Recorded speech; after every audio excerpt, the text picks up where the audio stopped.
नमस्कार, मैं हूं कुलदीप गढ़वी और बिग बॉस 18 के ग्रांड प्रीमियर के रिव्यू में आपका स्वागत करता हूं दोस्तों। जी हाँ, मैंने एक्चुअली बिग बॉस हाउस का पूरा टूर आपको दिखाया था शॉर्ट्स वीडियो में।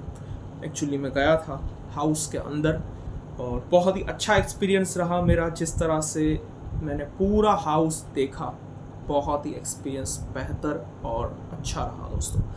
एंड बिग बॉस 18 का ग्रांड प्रीमियर रिव्यू में चलिए आगे बढ़ते हैं। सलमान खान की एंट्री होती है। पहले वाले सलमान खान, मैंने प्यार किया वाले सलमान खान, और 2038 के सलमान खान दिखाए बिग बॉस के एआई में सलमान खान के सामने। और सलमान खान की होस्टिंग का कोई जवाब ही नहीं है दोस्तों। सलमान खान की होस्टिंग बेस्ट ही होती है, one of the best hosting ever.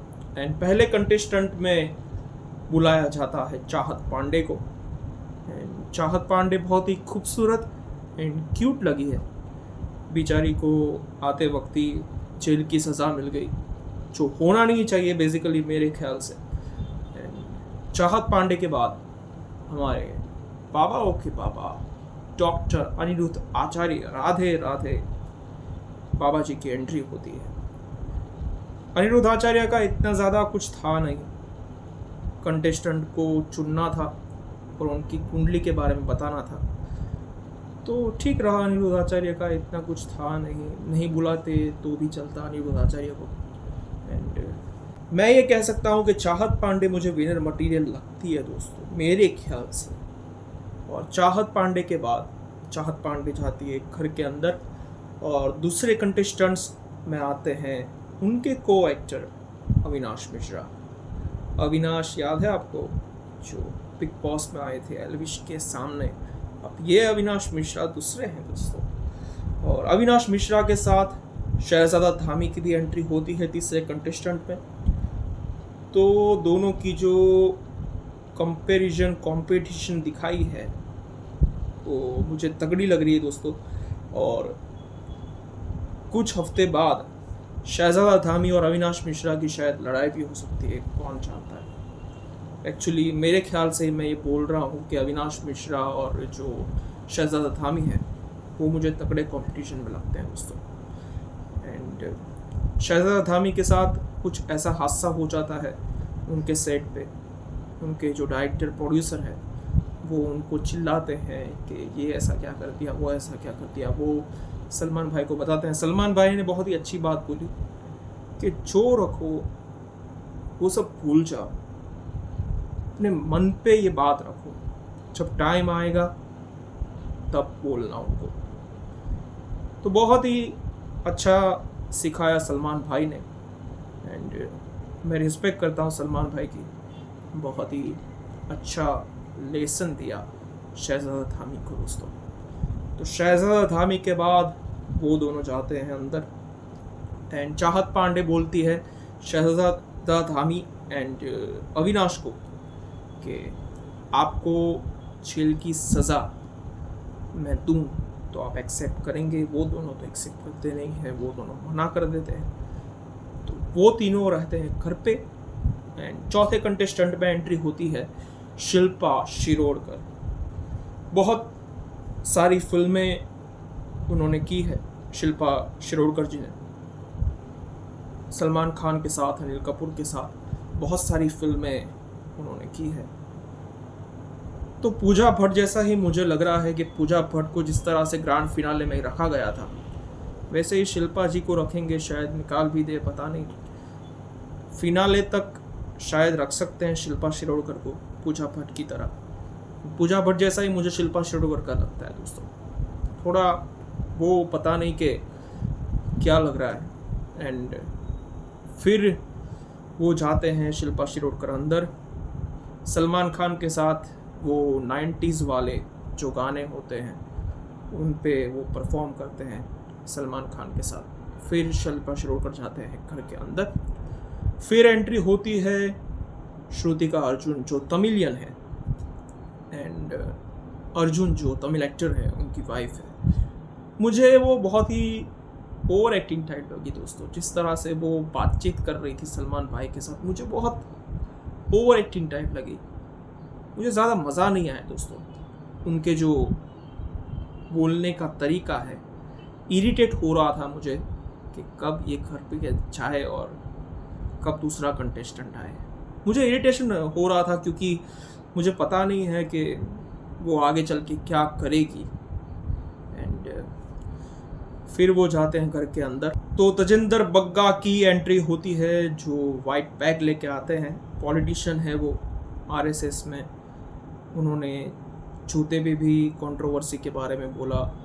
उन्होंने जूता मार दिया था स्टेज पे किसी को, और जूता जब ले रहे थे तब उनके दोस्त ने मना कर दिया, मैं तो स्टेज पे नहीं जाऊंगा। उनको भी तोया था।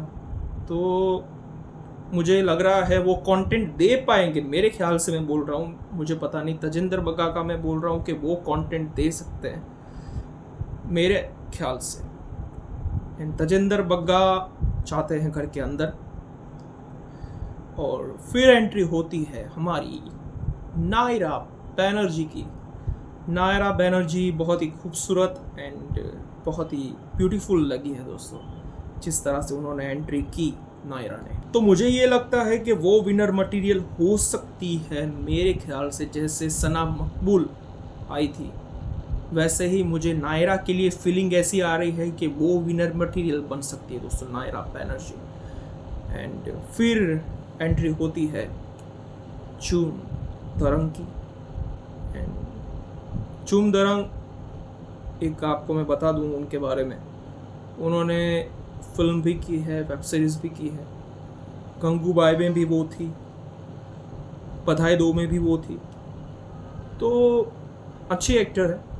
एंड मुझे पता नहीं है कि वो कैसा कंटेंट दे पाएगी, और अरुणाचल प्रदेश से है वो, तो कैसे वो उनके देश को प्रेजेंट कर पाएंगी। तो मुझे लगता नहीं है कि फिर वो जाते हैं घर के अंदर।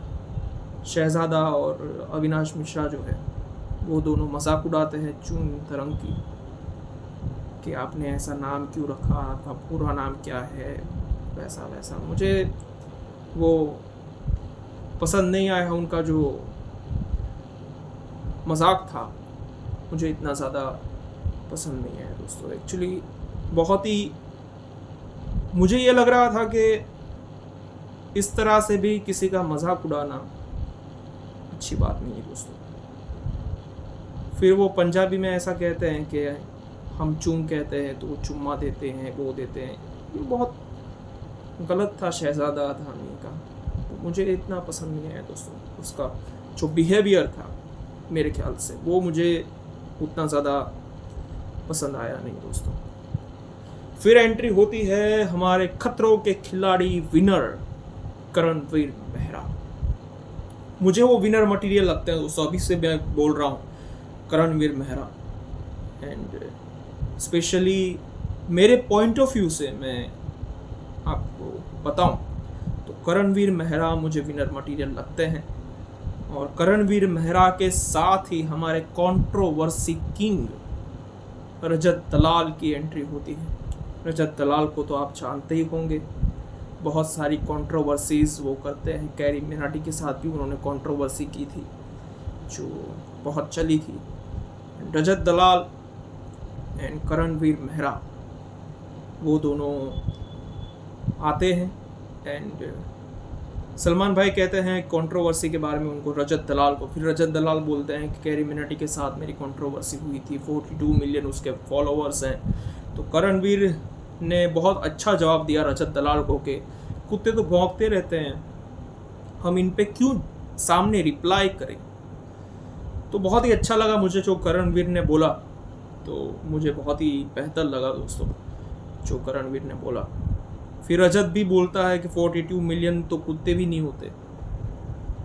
तो ये थोड़ा मुझे बहुत ही ऑड लगा। एंड रजत दलाल का जो बिहेवियर था मुझे थोड़ा ऑड लगा। रजत दलाल और तजिंदर में झगड़ा हो सकता है दोस्तों, ये मैं आपको बता दूं। तजिंदर बग्गा एंड रजत दलाल पे झगड़ा हो सकता है, कंट्रोवर्सी हो सकती है, मैं आपको अभी से बता दूं दोस्तों। तो रजत दलाल और करणवीर जो है वो जाते हैं घर के अंदर एंड कंट्रोवर्सी के बारे में वो बोलते हैं रजत दलाल सबको कि ऐसा हुआ ऐसा हुआ। एंड करणवीर भी बोलता है कि ये आदमी बहुत ही अच्छा है और कंट्रोवर्सी करता है। तो चाहत पांडे बोलती है कि मुझे जेल की सज़ा मिली है, कोई भी 2 लोगों को मुझे सिलेक्ट करना है। तो तेजेंद्र बग्गा ये बोलते हैं कि मैं जेल में जाने के लिए रेडी हूँ। दोस्तों तेजेंद्र बग्गा की मुझे ये बात बहुत ही पसंद आई कि उन्होंने तुरंत बोल दिया कि मैं जेल में जाने के लिए रेडी हूँ, और रजत दलाल ने तुरंत मना कर दिया कि मैं नहीं जाऊँगा जेल में। तो दूसरा कौन हो सकता है ये जानने के लिए तो आपको अगला एपिसोड देखना पड़ेगा, क्योंकि ये ग्रांड प्रीमियर में तो दिखाया नहीं। तेजेंद्र बग्गा जेल में जाने के लिए रेडी हो चुके हैं और दूसरे कंटेस्टेंट को चुनना है। एंड फिर एंट्री होती है बहुत सारी फैमिलियों के साथ, मुस्कान की बहुत सारी फैमिली को लेके वो आती है। मुझे वो थोड़ा ऑड टाइप लगा कि कंटेस्टेंट हो तो कंटेस्टेंट के रूप से या फैमिली को लाना वो लाना, वो मुझे वो थोड़ा ऑड लगा दोस्तों। मुस्कान ठीक ठाक है, कुछ क्या कंटेंट दे पाएगी क्या नहीं दे पाएगी, मुझे ये थोड़ा ऑड लगा। फिर होती है एंट्री हमारे आफरीन खान की एंड सारा आफरीन खान की, दोनों हस्बैंड वाइफ है। और आफरीन खान मुझे बहुत ही बढ़िया मोटिवेशनल स्पीकर जो है वो लगते हैं। आपको बता दूँ तो कि वो जो है वो मेरे ब्रदर की दुल्हन फिल्म आई थी उसमें भी दिखे थे आफरीन खान।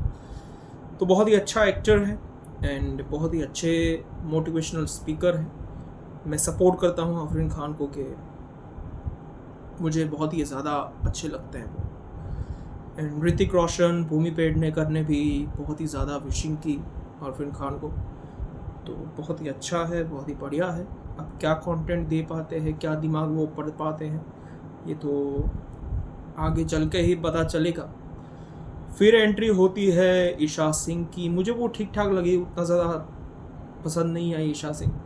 जिस तरह से उन्होंने एंट्री मारी तो ठीक ठाक थी, वो मुझे पसंद नहीं आया उतना। फिर एंट्री होती है डॉक्टर गुणरत्न जो एडवोकेट है एंड मुझे उनका पसंद आया दोस्तों, क्योंकि जो कॉमेडी के पॉइंट ऑफ व्यू से हम ले, एंटरटेनमेंट के पॉइंट ऑफ व्यू से हम ले, तो डॉक्टर गुणरत्न बहुत ही अच्छा एंटरटेन कर सकते हैं मेरे ख्याल से। मुझे उतना पता नहीं है कि वो क्या कंटेंट दे पाएंगे क्या नहीं दे पाएंगे, मुझे उतना आइडिया नहीं है कुछ।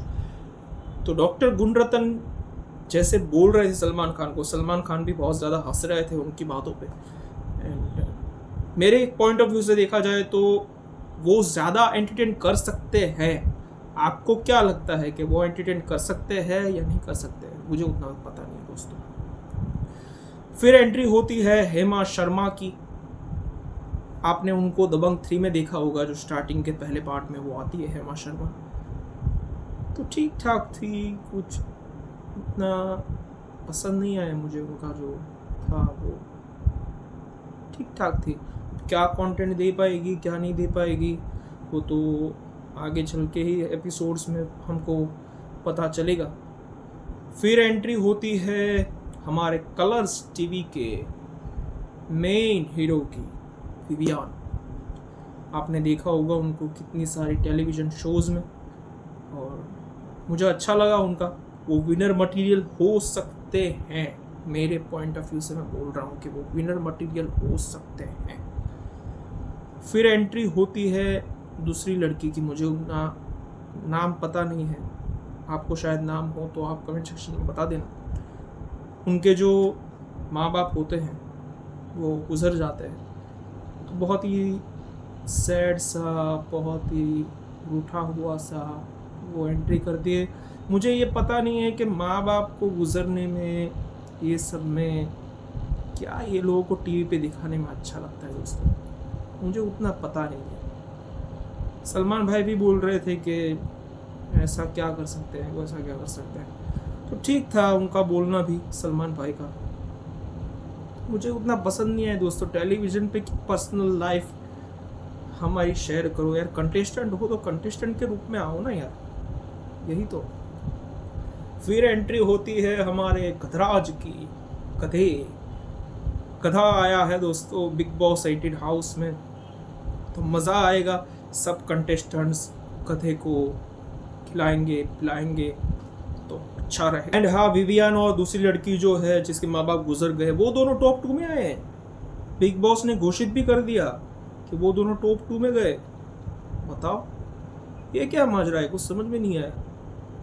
पहले ही टॉप 2 घोषित कर दिया बिग बॉस ने। तो अगले एपिसोड में देखना इंटरेस्टिंग रहेगा कि टॉप 2 का ये क्या माजरा है, कौन जेल में जा सकता है। तो दोस्तों ये था मेरा बिग बॉस 18 का ग्रैंड प्रीमियर का रिव्यू। आपको बताना है कमेंट सेक्शन में आपको बिग बॉस 18 का ग्रैंड प्रीमियर अच्छा लगा या नहीं अच्छा लगा, एंड विनर मटेरियल में कौन से कंटेस्टेंट्स हो सकते हैं वो आप मुझे कमेंट सेक्शन में ज़रूर बताइएगा। तो टिल देन सी यू।